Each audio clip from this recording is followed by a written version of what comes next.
Well, it's been a while since I've posted anything on YouTube. Um, it's been about 2 months, month and a half since I've escaped Long Beach. Unfortunately, or fortunately, I still have no idea. Um, Escaped a lot of my financial problems into the hands of my parents.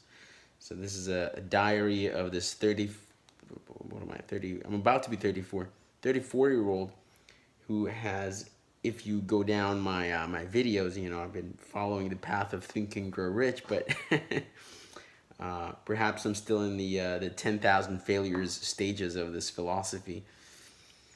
Um, Man, coming back to my parents, just hardcore, super hardcore, just really, really giving me a realization how much of my parents influenced me psychologically, and how much of that hasn't how much of that I've carried with me to LA, to Los Angeles, for the 12 years that I've spent there, that I've struggled there, and seeing how my parents operate their operational system up here, uh, seeing that for the first time as an adult now, because I left when I was like 21, now I'm 33.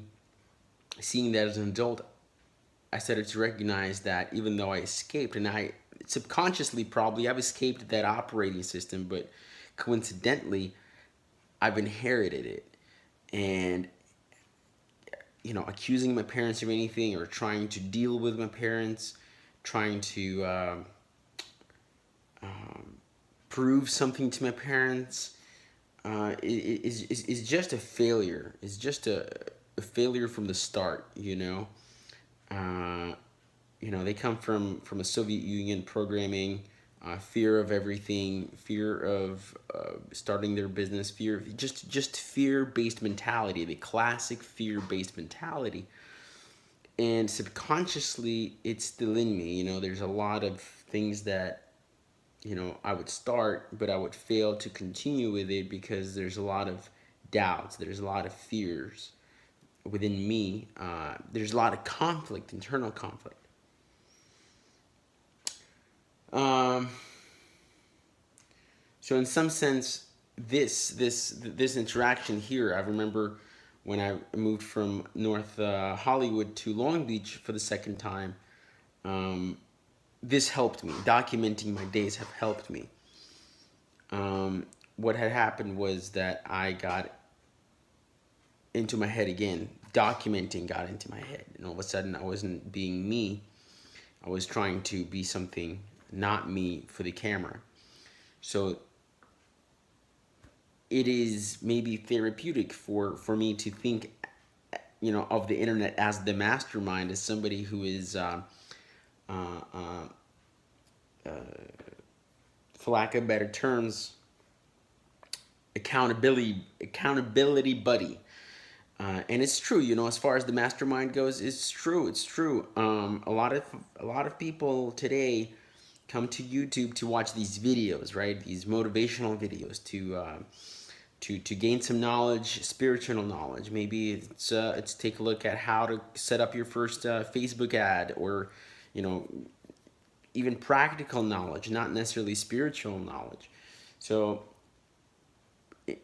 in reality, social media, YouTube, Facebook is becoming sort of like a mastermind for a lot of people, and a lot of people are finding success. Million subscribers. What does that subscriber mean? For the people that are subscribing, that means that this is a popular show. But for the person who is part of the show, who's actually doing these conversations with these subscribers, that means that their subscribers are the mastermind.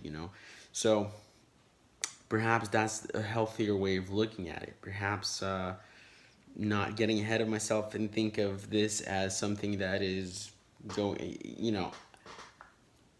The point being is, YouTube, I'm back, and I'm gonna start journaling it a lot more. I'm gonna have to start live calling, prospecting, and YouTubing, and going live and doing this. And I just need to get out of the fighter mode.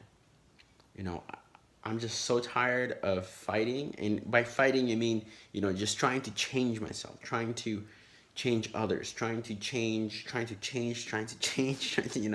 it's this, the desire for change is to fight. And I think it's a losing battle. I think the reality is not to think about changing, but just activating to doing more that you want to do, not based on the fact that you want to save the world or you want to better the world or you want to help somebody, but a purely selfish act of living an adventurous life. Fuck you. I'm not going to save anybody. I'm doing this for me. Fuck you all. I'm not saving anybody. I'm not doing it for anybody. I'm doing it for me.